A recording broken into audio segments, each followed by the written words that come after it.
여러분, AI 시대에 모두가 이제 끝났다, 한물 같다고 말했던 회사가 있습니다. 바로 인텔이죠. 그런데 말입니다. 지금 기술 역사상 가장 극적인 부활의 신호탄이 쳐지고 있어요. 오늘 그 누구도 주목하지 않았던 인텔의 숨겨진 반전 스토리를 제대로 한번 파헤쳐 보겠습니다.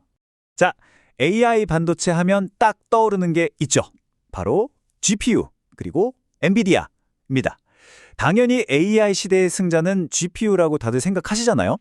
그런데 만약 그게 아닐 수도 있다면 어떨까요? 오늘 바로 그 고정관념을 깨는 아주 도발적인 질문으로 한번 시작해 보겠습니다. 자, 인텔의 미래를 이야기하려면 먼저 과거를 돌아봐야 합니다. 도대체 한때 반도체 제국의 왕이었던 인텔이 어떻게 그 왕관을 잃어버렸는지 그 이야기부터 시작해야겠죠. 정말 2000년대 초반까지만 해도 인텔은 그야말로 CPU 시장의 절대 강자, 왕이었습니다. 인텔 인사이드 모르면 간첩이었죠. 그런데 2010년대 후반부터 AI 혁명이 시작되면서 판이 완전히 바뀌어버립니다. AI 모델을 학습시키는 데는 GPU가 훨씬 유리했거든요. 결국 2020년대 들어서 엔비디아가 이 AI 학습 시장을 완전히 장악해버렸고 인텔은 순식간에 뒤처지게 됩니다. 심지어 회사 위기설에 인수설까지 나오면서 시가총액이 폭락하는 정말 굴욕적인 시간을 보내게 된 거죠. 그런데 말입니다. 바로 지금 AI 시장의 게임의 룰이 근본부터 바뀌고 있습니다. 그리고 바로 이 지점에서 오늘 이야기의 가장 극적인 반전이 시작됩니다. 이게 정말 중요한데요. AI에는 크게 두 단계가 있습니다. 학습과 추론이죠. 비유하자면 학습은 마치 학생한테 도서관에 있는 책을 전부 다 읽게 해서 똑똑하게 만드는 과정이랑 같아요. 엄청난 양의 데이터를 동시에 처리해야 해서 이건 GPU가 정말 잘하는 영역입니다. 반면에 추론은 뭐냐? 이제 똑똑해진 그 학생한테 이 문제의 답이 뭐야? 하고 딱 물어보는 거예요. 그럼 빠르고 정확하고 효율적으로 답을 내놔야 하겠죠? 바로 이 추론의 시대가 열리고 있는 겁니다. 산업의 무게중심이 학습에서 추론으로, 그러니까 AI를 만드는 것에서 AI를 쓰는 단계로 빠르게 넘어가고 있다는 거죠. 자, 그럼 이 추론의 시대의 CPU는 뭐라느냐? 예전처럼 그냥 계산만 하는 역할이 아닙니다. 이제는 AI 시스템 전체를 지휘하는 관제탑, 컨트롤 타워가 되는 거예요. 데이터는 어디로 보내고 네트워크는 어떻게 관리하고 어떤 순서로 명령을 내릴지 이 모든 걸 총괄하는 두뇌 역할, 바로 이게 CPU의 새로운 미션이 된 겁니다. 그래서 인텔이 꺼내던 비장의 무기가 바로 이겁니다. 먼저 AI 시스템의 새로운 관제탑 역할을 할 인텔 지온 프로세서, 그리고 여기에 더해서 AI 연산만 전문적으로 아주 빠르게 처리하는 AMX 가속기라는 걸 칩 안에 아예 내장해버렸어요. 따로 GPU를 쓰지 않아도 효율을 확 끌어올릴 수 있는 거죠. 제대로 칼을 갈고 나온 겁니다.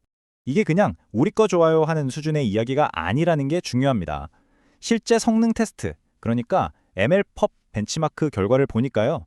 새로운 인텔 지온 6 프로세서가 이전 세대보다 AI 추론 성능이 평균 1.9배나 향상됐다고 해요. 거의 2배죠. 지금 가장 중요해진 바로 그 시장에서 압도적인 성능을 숫자로 증명해낸 겁니다. 자, 그런데 인텔의 반격은 여기서 끝나지 않습니다. 좋은 무기를 만들었으니 이제 뭘 해야 할까요? 바로 든든한 아군을 만들어야죠. 그런데 그 아군이 정말 누구도 예상하지 못했던 상대입니다. 불과 몇 년 전까지만 해도 서로 못 잡아먹어서 안달이었던 그야말로 적의 동침이 시작됩니다. 어제의 적이 오늘의 파트너가 됐습니다. 네, 맞습니다. 반도체 업계를 발칵 뒤집어 놓은 사건이죠. 바로 인텔과 엔비디아가 손을 잡은 겁니다. 이게 그냥 앞으로 잘해봅시다 하는 립 서비스가 아니에요. 엔비디아가 무려 50억 달러, 우리 돈으로 거의 7조 원에 가까운 돈에 인텔에 직접 투자했습니다. 이건 그냥 파트너십이 아니라 우리는 운명 공동체다라고 세상에 선언한 거나 마찬가지죠. 업계 전체가 충격에 빠졌습니다. 오죽하면 엔비디아의 CEO 젠슨 황이 직접 이런 말을 했습니다. 이번 역사적인 협력은 두 세계적인 플랫폼의 융합이다. 차세대 컴퓨팅 시대의 초석을 함께 마련할 것이다. 라고요. 이건 정말 두 거인이 미래를 함께 만들겠다고 선언한 겁니다. 그리고 이 동맹은 정말 다방면으로 이뤄집니다. 데이터 센터에서는 인텔이 엔비디아를 위한 맞춤형 CPU를 만들어주고 PC에서는 인텔 칩 안에 엔비디아 GPU를 아예 넣어버리는 식이죠. 근데 이게 다가 아닙니다. 구글은 인텔 제온 프로세서 사용을 더 늘리고 있고 심지어 테슬라나 스페이스X 같은 혁신 기업들도 자기네 AI 인프라에 인텔을 선택하고 있어요. 지금 거대한 연합군이 만들어지고 있는 겁니다. 그런데 이 거대한 게임에는 또 다른 아주 강력한 플레이어가 참전합니다. 그리고 그건 특정 기업이 아닙니다. 바로 국가죠. 요즘 전 세계가 반도체 전쟁 중이잖아요. 이 치열한 패권 경쟁 속에서 미국 정부가 인텔을 바라보는 시선이 달라졌습니다. 더 이상 그냥 잘 나가는 회사가 아니라 미국의 미래가 걸린 국가 전략 자산으로 보고 있다는 겁니다. 그래서 어떻게 하느냐?